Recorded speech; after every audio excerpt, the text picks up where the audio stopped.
Before we begin, I want to tell you about a new sponsor we have for our podcast, and that is Herbal Face Food. I always want to say the H in herbal. I'm always tempted to say herbal, but it's Herbal Face Foods, and it is so amazing how much it has helped my skin and so many of my friends and family that I know you are going to love it. And they have given us a discount code so you can get 20% off. And I have to tell you, I have never really liked my face. I know that sounds so harsh to say, but my whole childhood, I had really, really, really bad acne. And so what I would do to treat that acne is I would lay out in the sun thinking I could burn off the acne and put baby oil on my face, put tinfoil around my body, like to the left or the right of me. So I'd lay down in a towel, and then underneath the towel, I would put tinfoil to burn off the acne. Of course, I did not wear sunscreen because I thought I was trying to burn off the acne.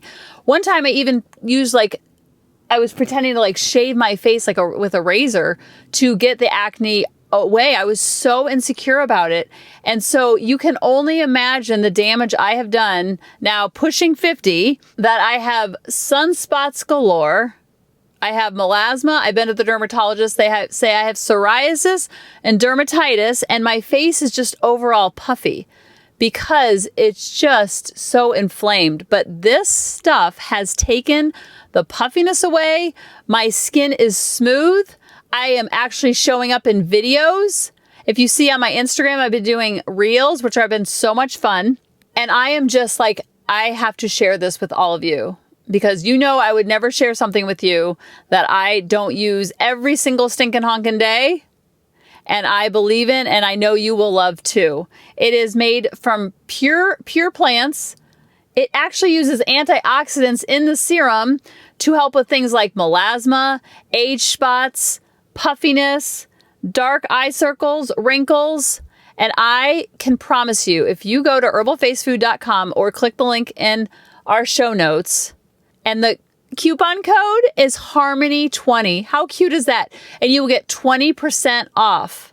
And it's a great way to support the show, our podcast, and together we will be able to record more episodes into the thousands. So let me know what you think and send me an email with your results. And now on to the show. Hey everyone, welcome to episode 214, Feeling Complete as a Parent. Meet our mom, Kelly Hutchison. She is a life coach. She is a child counselor. She is a teacher. She's a parent coach. And she's a mom to us. She will teach you to stop yelling at your kids. She will teach you to get your kids to listen. She will teach you how to never sleep with mommy guilt again. She will teach you how to be an imperfect mom, so you can help your kids be imperfect too. And have harmony in the home. OMG, did I not think that my kids were going to complete me? I really did. I thought I was a broken bird. I had broken wings. Infertility plagued us. So I thought this sense of brokenness and the sense of not feeling good enough, clearly once I have kids, I will feel full and complete and my wings will be broken and I'll be able to fly and teach my kids how to fly. I laugh because actually the opposite happened. And I talk about feeling complete because I think about the quote from Jerry Maguire, and it's really powerful. And he says, "You complete me." And I think the girlfriend's name was Dorothy. Was that Renee Zellweger? I'm so bad with stars and films and quotes and movies. So I found this as the quote comes near the end of the film. Oh, Dorothy had broken up with Jerry as she feels he doesn't feel the same way. Yeah, he was really into his job and stuff, right? And he show me the money. That was I still use that line all the time. So funny. After seeing his only client, Rod Tidwell, playing Cuba Gooding, call his family and say how much he loves them, Jerry got an epiphany and flies back home to get Dorothy back. Oh, that's right. He realizes all the success and all this chasing is all very shallow and empty if I don't have someone to share it with. I remember Americana on Netflix. I think that's a Taylor Swift documentary. I think that's the name of it. She talks about how she had been so success driven and she had gotten all the accolades and all the awards and gotten to the dream size and the dream money and all the awards possible. And then she looked and she's like, wait a minute, who do I have to share this with? I mean, obviously I have to share it with my parents, but after that, like, I'm in my 20s and 30s. Like, what is going on? I've been so driven on this roller coaster and on this never-ending train of worthiness, and I'm trying to get it from the income, from the clothes, from the size of clothes I'm wearing, from the trophies, from the songs, from the money. And it all feels very empty if you don't have that to share someone with and that connection. So we talk about that with Jerry Maguire, and we can see that as You Complete Me. And so we think, oh, well, that happens in the movie, so it has to happen in real life. And a lot of you really liked the vertical and horizontal relationships, talking about your vertical relationships are ones you have with the higher power, what you have with God, what you have in your spirituality and in your faith. And then your horizontal relationships are the people within your life. And a lot of times we flip that around where we try to get our value and our worthiness from our horizontal relationships when that really comes from our vertical relationships, which means it's an inside job. It can't come from anybody else.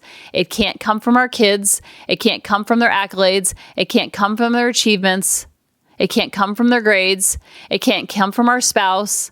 It can't come from how much money he or she makes. It can't come from our size of clothes. That's all horizontal stuff. But when we look to our kids to complete us, they feel the pressure of that on their backs and they will buckle. And they can't give it to us even if they wanted to, because our worthiness and our value is already given to us the day that we're born.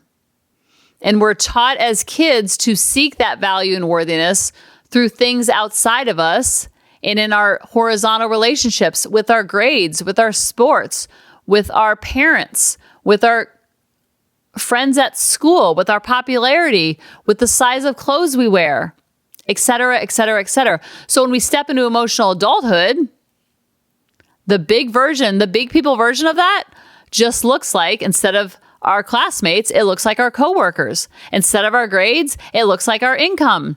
Instead of our sports or extracurricular, it comes from our job. It comes from the ladder of the corporate ladder that we're climbing.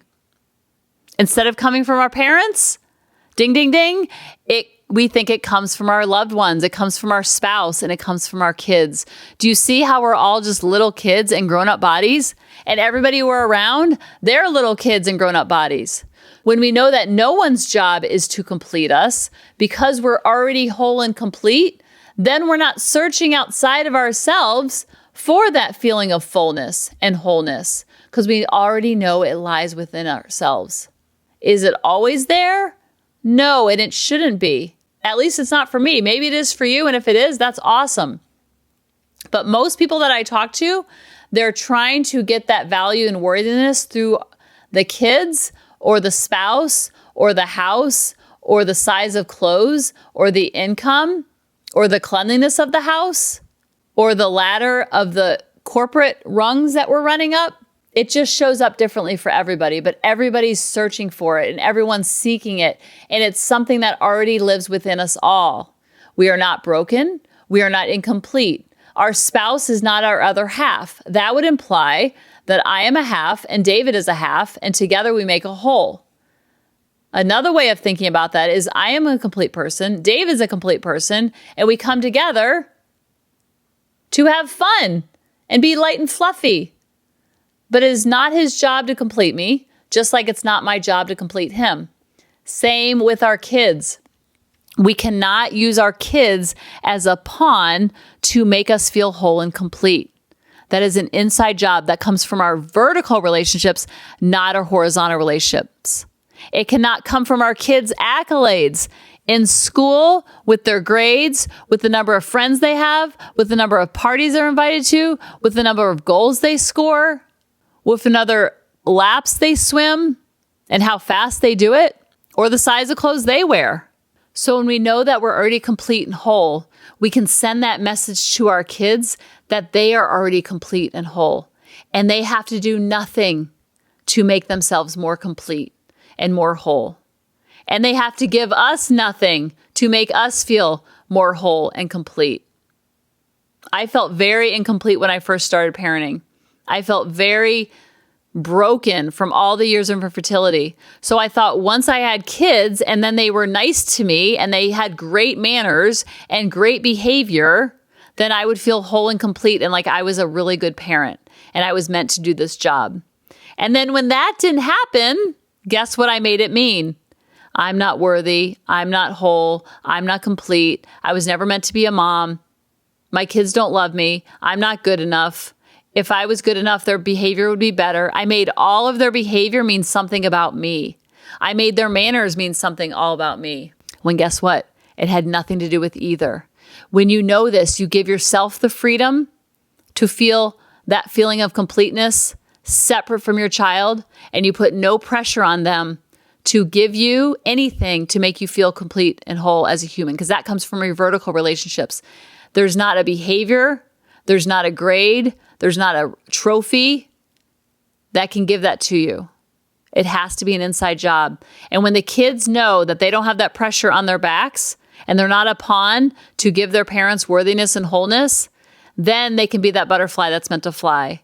Then they can thrive and grow and figure this life stuff out as we are figuring it out too. And then we figure it out together and we have more harmony in the home. And then we have more harmony when we leave the home as well. I love you guys and I'll talk to you next week, and you are complete. Hey mamas, thanks for listening. If you had any ahas, clicks, or those lightning bolt moments while listening, you have to check out my free parenting bootcamp, where we take all of this to the next level and we try to create even more awakenings for ourselves so that we can connect more with our kids and never yell at them again. You can sign up at www.coachingkelly.com. And if you really want to fill up my love cup, send me an email of what your aha was, what your click was, what was that lightning bolt moment while you were listening. I want nothing more in life than for you to have harmony in your home and to learn how to be an imperfect mom like me, which allows your kids to be imperfect too, each and every day. Thanks for listening.